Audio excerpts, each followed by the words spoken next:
terkait kajian akhlak atau nasihat-nasihat tentang akhlak secara bahasa atau secara linguistik dari segi kosakata. Akhlak itu kata jamak. Jadi kalau orang baik secara fisik, orang Arab bilang kholqon, secara fisik. Kalau secara moral, orang Arab bilang khuluq atau akhlak. Lalu urgensinya dengan kita sebagai bangsa, sebagai umat Islam atau sebagai manusia, itu beberapa nabi, di antara pujian Allah kepada para nabi adalah karena kebaikan akhlaknya. Lalu kebaikan akhlak ini punya urgensi dalam agama jika akhlak itu benar secara hukum, secara halal haram. Ini yang jarang orang mengingatkan. Jadi misalnya begini, senyum itu sunat, itu ya, baik gitu. Oke, kita sepakat senyum itu sunat. Tapi para penipu itu juga senyum. Karena kalau tidak senyum itu tidak bisa nipu gitu. Mungkin wanita nakal ya juga senyum. Orang-orang bisnis yang bodong biasanya cara ngerayu juga pakai senyum. Maka senyum ini berstatus nilai ibadah setelah kepastian target itu halal atau dalam konteks sesuatu yang disahkan agama. Sekali ndak, maka yang menjadi tidak halal. Ya, tadi senyumnya orang yang mau nipu, senyumnya lembaga-lembaga atau apa yang bodong atau apa sajalah. Nah, ini yang jarang orang mengkaji. Maka sebelum mengkaji tentang akhlak itu penting, itu dikaji dulu status halal haramnya. Ya kayak tadi misalnya senyum itu sunat, senyum itu ibadah, kata Rasulullah tasaddaqu walau bitalqati wajhin, bersedekahlah meskipun hanya dengan senyum. Itu setelah ada kepastian status apa? Halal. Tapi jika orang itu mau nipu itu juga pasti senyum. Orang yang mau menggoda lelaki juga pasti senyum. Lelaki yang goda perempuan juga senyum. Dan kadang konteksnya tidak dalam hal-hal yang dibenarkan syarak. Sehingga kepastian halal haram ini nomor satu.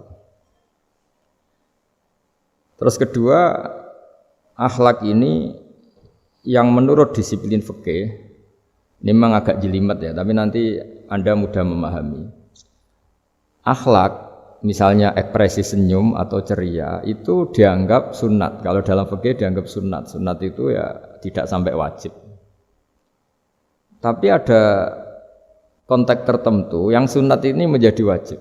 Misalnya kita sebagai dai ya, sebagai ustadz itu, orang-orang yang nakal ini bawaannya senyum, ramah. Tapi kita yang ustadz ini bawaannya merengut, cemberut. Sehingga kecenderungan orang itu ngidolakan yang nakal, meninggalkan Sallallahu Alaihi Wasallam.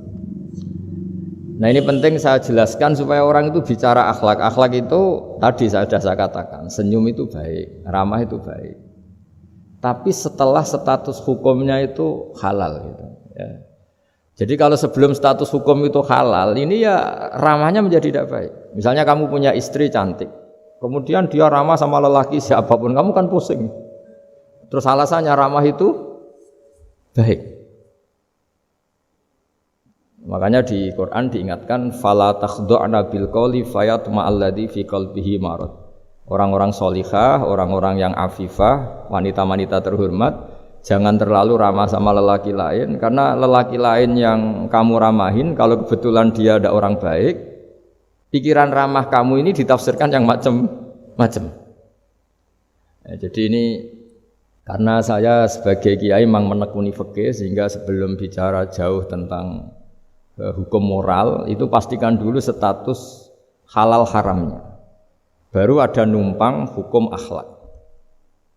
Sedekah juga gitu, banyak orang dermawan itu ternyata nyuwun sewu memang uang korupsi sehingga mudah ngasih orang banyak, pas uangnya sendiri ternyata berat. Ini belum bisa dikatakan sedekah karena bawaannya dermawan, karena uang saya saja. Jadi kepastian hukum ini harus ada dulu. Makanya dalam Islam Fikih itu nomor satu, hanya nomor satu itu ya kepastian hukum. Baru di level apa aplikasi hukum itu penerapannya, tatbikinya kalau dalam bahasa Arab butuh akhlak. Terus ketiga cerita-cerita akhlak itu yang paling fenomenal itu kata banyak mufassir. Kenapa Saharatu Fir'aun? Jadi ketika duel, saya cerita sedikit. Musa ini punya banyak mukjizat. Nabi Musa ini punya banyak mukjizat. Mukjizat itu sesuatu yang luar biasa, enggak bisa dinalar oleh akal. Itu kalau orang baik disebut mukjizat, kalau orang buruk punya kemampuan ini disebut sihir. Ya. Tapi sama-sama punya kekuatan yang dahsyat. Sehingga ketika Nabi Musa punya kekuatan yang dahsyat ini, yang disebut mukjizat, Fir'aun cara berpikir yang bisa mengalahkan ini hanya sihir. Dipanggillah ahli sihir yang profesional, yang top.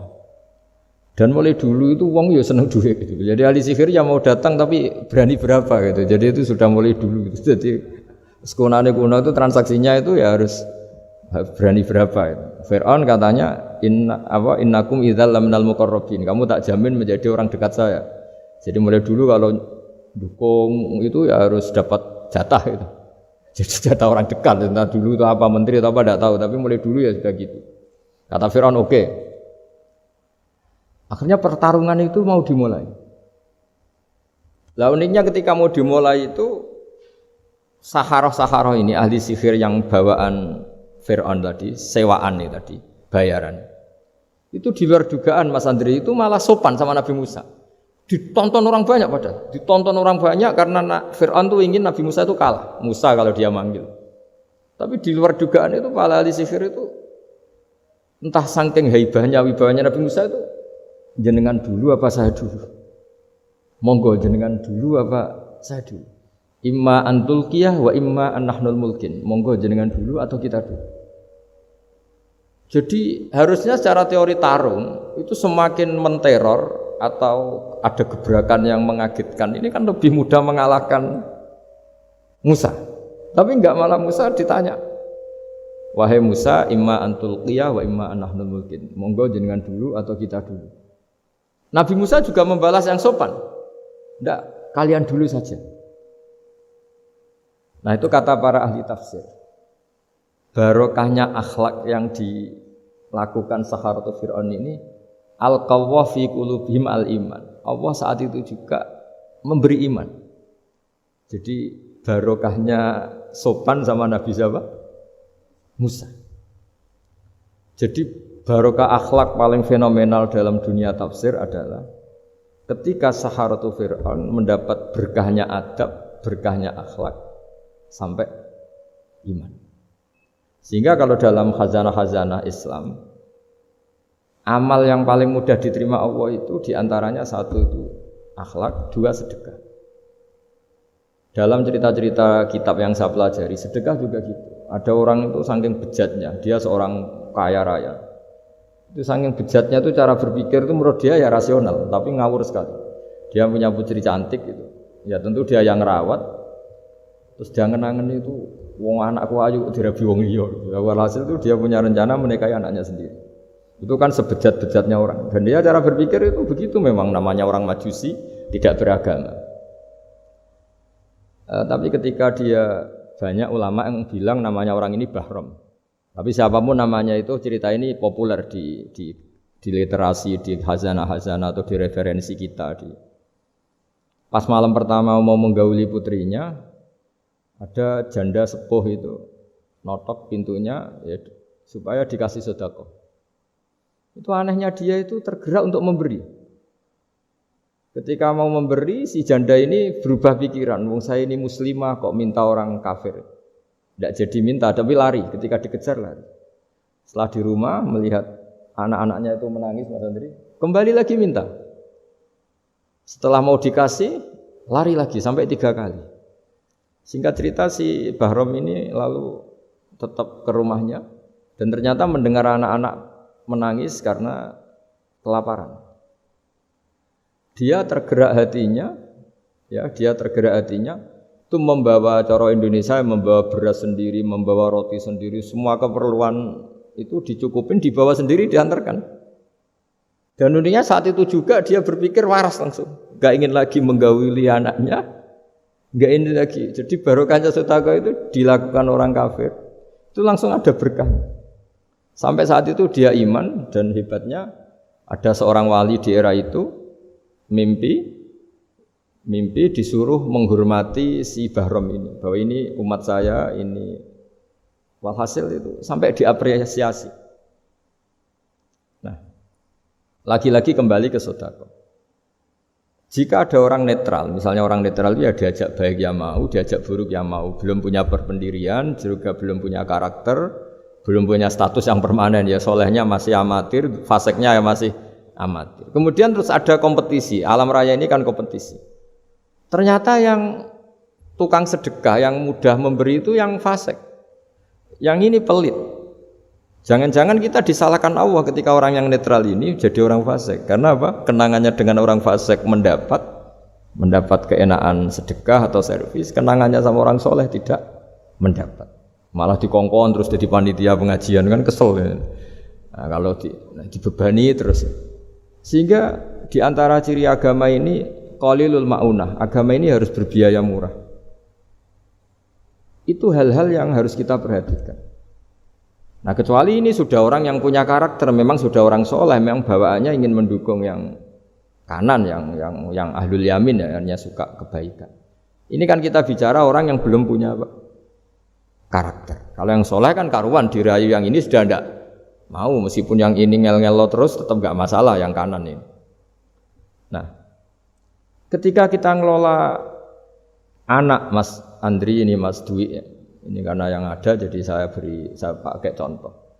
Saya punya kenangan dalam hal ini itu sangat miris. Ada orang sepuh soleh, cerita anaknya itu sekarang kerja di Jakarta tidak sholat. Padahal itu ya orang soleh, orang baik. Dan dia kenapa datang ke saya? Karena minta maaf dulu pernah dengan tanda ketik pernah menyalahkan bapak saya, menyalahkan kiai-kiai yang lunak. Bapak saya dulu ya di dalam ada TV, ya ada sepeda motor, ya umumnya orang. Ternyata kasusnya itu sederhana Mas Andri. Anaknya kiai ini, orang soleh lah. Itu karena saking ketatnya itu di rumah nggak ada TV, juga nggak ada motor. Sehingga kenangan pertama lihat TV ya diservis orang yang nyuwun sewu tidak sholat. Kenangan pertama pakai motor ya dipinjemin orang yang nggak sholat. Sehingga bawaannya dia punya utang jasa sama orang yang tidak baik lah gitu. Akhirnya ini nggak jadi idola, orang tuanya meskipun soleh nggak jadi idola. Dan orang tuanya itu nggak punya TV supaya waktunya nggak habis untuk nonton TV, nggak punya motor biar tidak keluyuran. Niatnya baik, sangat baik. Tapi karena terus ini tuh tadi kembali ke tadi al-insan abdul ihsan, manusia itu budaknya kebaikan. Kenangannya lihat TV ya sama orang yang nggak bener ini. Kenangannya pakai motor ya pakai. Akhirnya ikut merantau ini ke Jakarta. Singkat cerita terus akhirnya dia katut temannya yang enggak sholat. Nah, ini yang di sini jika kamu mengelola agama ini secara tidak simpatik, lan faddu min khaliq, pasti orang itu bubar. Nah, singkat cerita terus karena dia mungkin orang sholat ya, tetap doanya didengar Allah. Dia nangis-nangis berdoa di depan Allah terus minta maaf sama kiai-kiai yang pernah disalahkan, yang terlalu longgar sama anaknya. Karena bapak saya termasuk orang yang longgar, Mbah Mun saya tahu di dalamnya ya ada TV, ada motor, umumnya anaknya difasilitasi. Lalah anaknya itu terus diparingi Allah tobat kembali, terus dia menservis anaknya dengan umumnya orang. Jadi yang bahaya itu bukan tidak ada TV-nya, tapi kenangan pertama tahu TV ini. Bagi anak yang nggak pernah lihat TV itu kan diberi hak lihat TV itu spesial. Sama bagi anak yang sama sekali nggak ada motor itu kan dikasih pinjaman motor itu kan spesial. Jadi kesimpulan dari ngaji akhlak ini harus dikawal supaya mengawal kebaikan. Jangan sampai anak kita, keluarga kita punya utang jasa sama orang yang enggak benar sehingga dia ngidolakannya orang yang enggak. Ya tadi misalnya kadang-kadang orang enggak benar itu ketemu temannya, ayo ngopi-ngopi, beres. Yang ini kita sebagai orang tuanya mau ngopi saja ditanya, jam segini kok ngopi? Apa saja salah, jadi bawaannya di rumah disalahin, bawaannya di luar dibebasin. Akhirnya kenangannya kan ini buruk. Ini hal-hal seperti ini yang kita harus hati-hati lah ngelola kebenaran. Makanya ada cerita di kitab Risalah Qusyariyah juga diulang lagi di Ihya. Ada orang Majusi, ya bayangkan dulu itu kan padang pasir, di jalan nggak ada air, juga nggak ada warung Mas Andri, juga nggak ada ATM. Jadi bayangkan dulu. Jadi cerita ini harus dibayangkan dulu. Kalau sekarang kan nggak kebayang ada orang kelaparan di perjalanan. Makanya dulu tuh hukumnya ekstrim. Siapa yang iman billah wal yaumil akhir harus memuliakan tamunya. Dulu tuh ukuran memuliakan tamu itu nomor satu ya dikasih makan. Sehingga kalau ada tamu dari jauh, Nabi itu kalau nggak bisa ngasih makan dilelang. Siapa sahabatku yang bisa ngasih makan? Karena orang itu sekali mertamu ya memang kelaparan betul. Perjalanan 2 hari nggak ada warung, nggak ada ATM, nggak bisa mampir ke kantor cabang minta fasilitas kan nggak bisa. Kalau pejabat kan bisa dari Jakarta mampir Semarang, Semarang mampir Kragen bisa. Singkat cerita dilelang sama dia. Siapa yang bisa? Masyhur kan cerita itu, ada orang yang sebetulnya miskin, saya ya Rasulullah, ternyata yang dikasihkan itu makanan jatah apa? Anaknya, kan masyhur cerita itu. Sekata dia pulang, terus lampunya pura-pura dimatikan, terus anaknya disuruh menidurkan, terus dia pura-pura nemani makan, padahal hakikatnya yang makan itu hanya tamunya.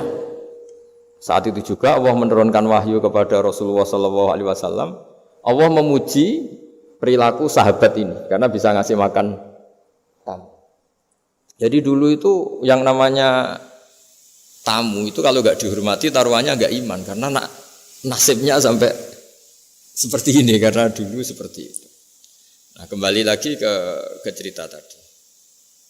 Tamu, makanan atau tamu atau apa sajalah, itu servis sosial ini nomor 1. Kalau enggak, seorang lagi ya, kalau enggak, itu ya orang terus enggak simpati.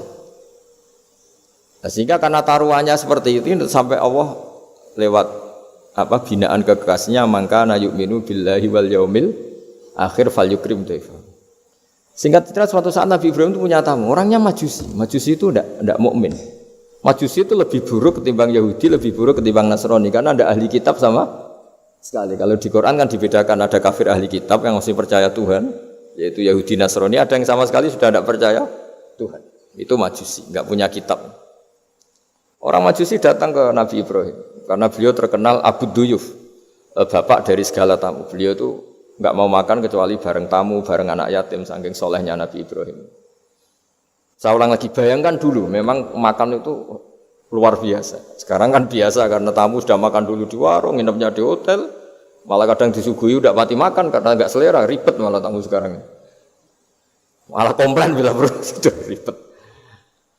Nabi Ibrahim itu ketika orang itu kelaparan, ya Ibrahim karena dia enggak mukmin ya manggilnya jangkar.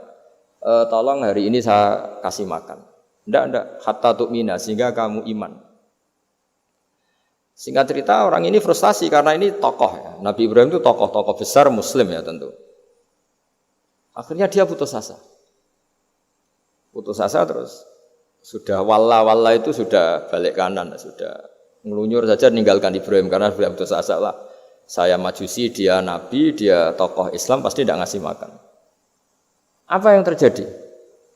Saat itu juga Allah, karena beliau Nabi, bisa komunikasi dengan Allah, dapat wahyu. Lihat orang itu umur berapa? 70 kira-kira gitu atau 60. Kata Allah, orang itu baru ini loh kelaparan katanya. Dan baru ini juga minta kamu kan? Iya. Dan kemarin-kemarin tidak pernah kelaparan ya baru ini ya. Terus kata Allah, saya yang Tuhan saja ngasih makan dia padahal tidak iman sama saya. 60 tahun. Kamu diminta untuk 1 hari saja kok mensyaratkan apa? Iman. Udah panggil saja supaya makan di kamu. Salah saya dipanggil akhirnya sama Nabi Ibrahim, dikejar. Udah, ayo makan ke saya. Ya gimana? Udah, tidak usah syarat iman, pokoknya makan saja guys. Nah, sudah si makan sama Nabi Ibrahim di servis, tanya orang itu, kok kamu mendadak baik tadi sini sih? Itu ya, ditegur Allah, saya salah katanya. Loh, Allah yang Tuhan itu, menurut kamu Tuhan itu betul negur kamu? Iya. Dia nangis-nangisnya. Ternyata Tuhanmu itu Tuhan betul ya. Saya yang Majusi aja diperhatikan katanya. Bahkan menyalahkan kekasihnya kamu katanya. Udah saya mau iman saja katanya. Itu kan. Itu ya barokahnya servis tadi. Nah sekarang misalnya kita bertarung di dunia yang bebas ini. Misalnya nyuwun sewu, yang ngasih makan ini nyuwun sewu orang tidak baik, yang orang baik tidak ngasih. Pasti utang jasanya orang ini sama yang enggak baik. Karena kenanya sama orang baik itu udah baik. Nah ini yang dimaksud walaupun tafadzun khalidul qalbi lan faddu min khalid. Kalau orang mengelola Islam dengan cara yang kurang baik, maka akan melahirkan orang lari. Ya, karena tadi al insan abdul es. Jadi cerita yang ringan-ringan di sekeliling kita juga seperti itu. Bapak-bapak itu ngopi di rumah itu ya rasanya kopi sama. Itu gara-gara tidak nyaman ya cara bojo nek semarah kan gitu cara nyugoi. Di warung senyum. Ya sudah akhirnya pilih di warung. Karena di warung dapat senyum, di rumah dapat ya sudah. Jadi semua proses sosial itu seperti itu. Nah mau saya di sini bayangkan tuh anak kita kenangannya dengan kita, dengan bapaknya, dengan ibunya ini kurang baik. Kenangannya di luar baik. Sehingga anak kita cenderung tidak ngidolakan kita, meninggalkan kita. Jadi menurut saya belajar akhlak paling pokok adalah kaitannya dengan kepentingan anak-anak kita. Saya bukan niat sombong ya, saya itu alhamdulillah sampai sekarang itu masih sering mandikan anak saya, jalan-jalan sama anak saya. Hak-haknya, bahkan saya ini punya ajaran yang agak unik.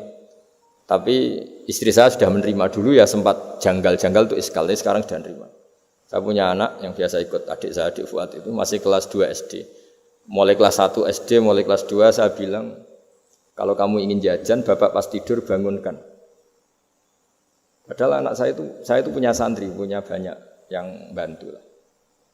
Dulu istri saya protes, itu kan melatih anak enggak sopan karena bangunkan orang tua. Enggak kata saya, sopan itu nomor 2, nomor 1 itu hukum. Terus saya beri penjelasan. Yang paling berhak atau yang paling boleh dingel-ngelno anak.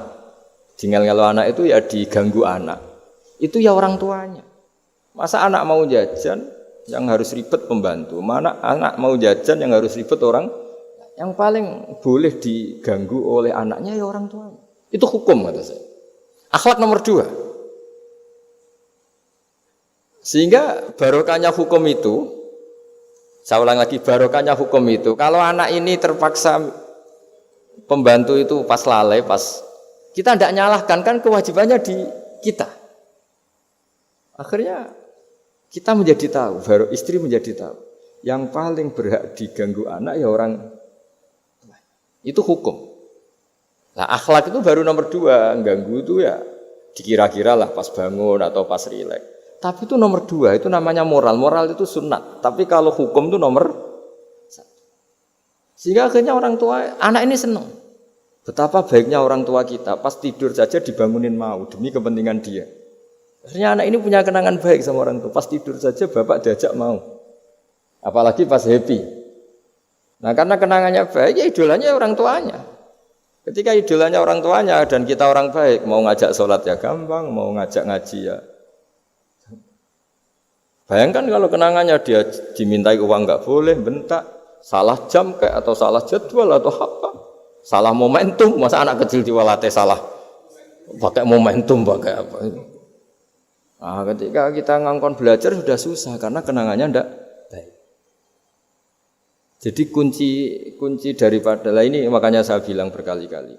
Oke kita belajar akhlak, belajar moral, tapi nomor 1 itu hukum. Saya ulang lagi hukum. Karena agama ini ciri khasnya itu hukum. Hukum itu ketentuan. Jadi aturan Islam itu detail. Misalnya saya belum haji. Ya sudah, sebagian harta saya jatah untuk haji itu sudah tidak milik saya, harus dianggap miliknya haji. Sehingga kalau saya meninggal setiap saat, yang boleh diwaris oleh anak cucu saya hanya yang melebihi dari biaya haji. Makanya di Indonesia disebut gaji amanat. Gaji amanat itu orang yang sebetulnya sudah mampu haji tapi tidak kober haji. Itu kalau sudah meninggal harus ada jatah haji yang dianggarkan untuk haji apa? Amanat. Baru sisanya boleh diwaris.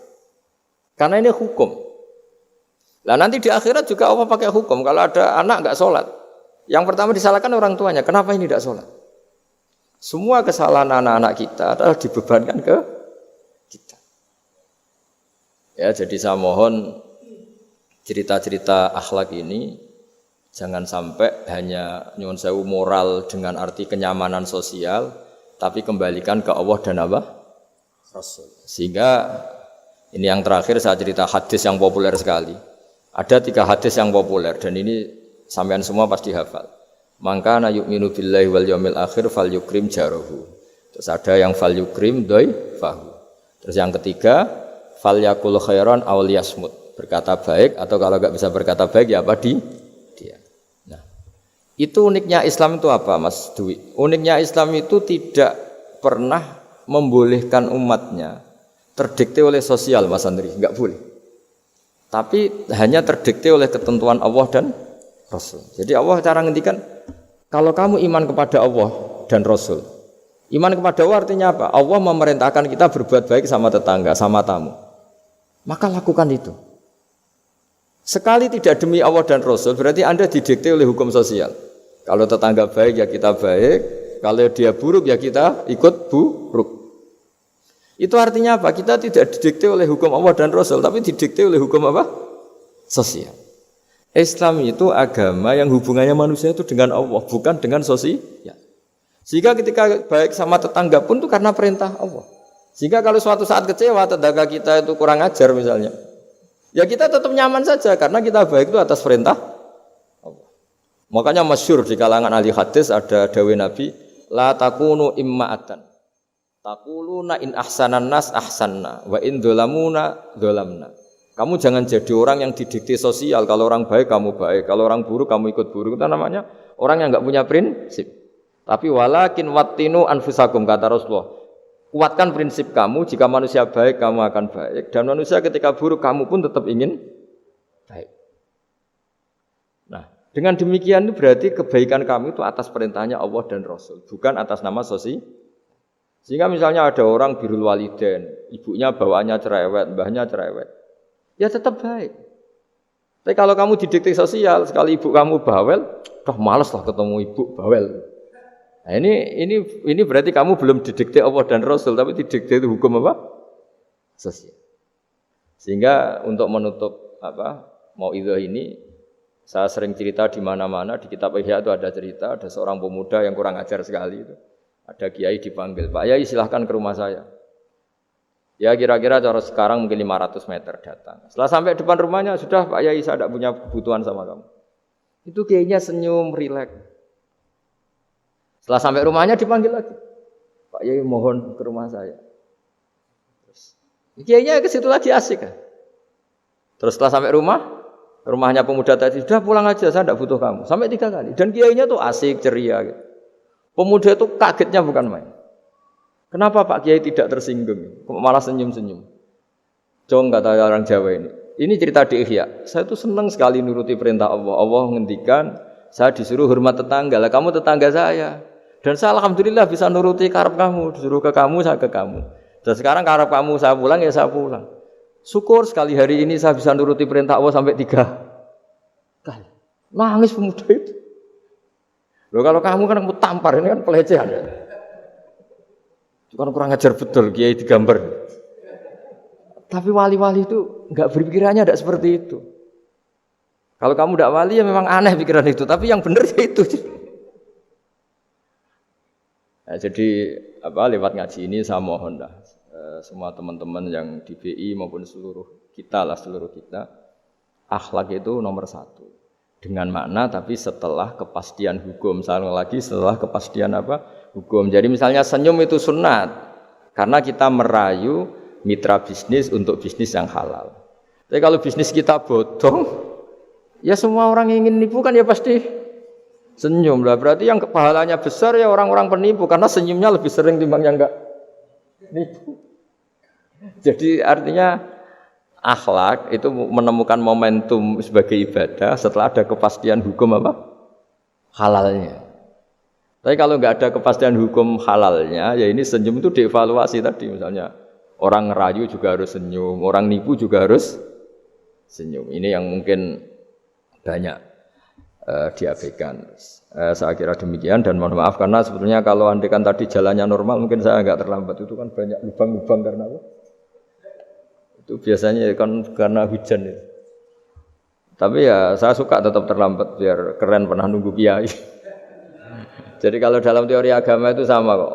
Sholat, Nabi itu pernah sholat isya itu setengah tiga dini hari. Sahabat biasanya kan beliau suka awal waktu. Terus ketika sahabat tanya kata Nabi, malam ini spesial. Karena kamu lama sekali nunggu apa? Sholat. Enggak semua orang malam ini bisa menunggu apa? Sholat. Jadi artinya bawaannya itu nunggu kebaikan. Jadi di antara trik atau resep husnul khotimah. Ya, ini sebagai penutup ngaji. Resep husnul khotimah itu innallaha ta'ala yubahi malaikatahu. Allah membanggakan kita, yubahi bikum malaikatahu. Allah bangga dengan kita. Di antaranya apa Mas Andri? Umatnya Rasulullah sallallahu alaihi wasallam itu kalau habis subuh ditanya, "Ngapain kamu hidup? Nunggu sholat duhur." Ngapain kamu hidup setelah sholat duhur, nunggu sholat asar? Sehingga kita ini menunaikan fardu yang diwajibkan Allah dan menunggu datangnya fardu yang lain. Jadi orientasi kita fahijratuhu ilallah wa rasul. Tapi kalau kita orientasinya mapan, kenapa kamu hidup? Saya mau mati setelah mapan. Saya mau mati setelah jabat. Ini kan berarti perjalanan kamu ilad dunya. Orientasi kamu dunia. Faman kana hijratu ilad dunya aw imra'atin yankihuha fahijratuhu ila ma hajara. Tapi kalau kamu niatnya, kenapa kamu berani hidup? Supaya bisa sholat, supaya bisa ibadah. Berarti perjalanan kamu hanya menuju Allah dan Rasul. Jadi sehingga di antara alamat husnul khotimah adalah orang setiap sudah melakukan satu kebaikan, berani hidup karena berharap bisa melakukan kebaikan yang lain. Jadi dari satu kebaikan, rutenya menuju kebaikan yang lain. Ya, saya kira demikian dan mohon maaf. Assalamualaikum warahmatullahi wabarakatuh.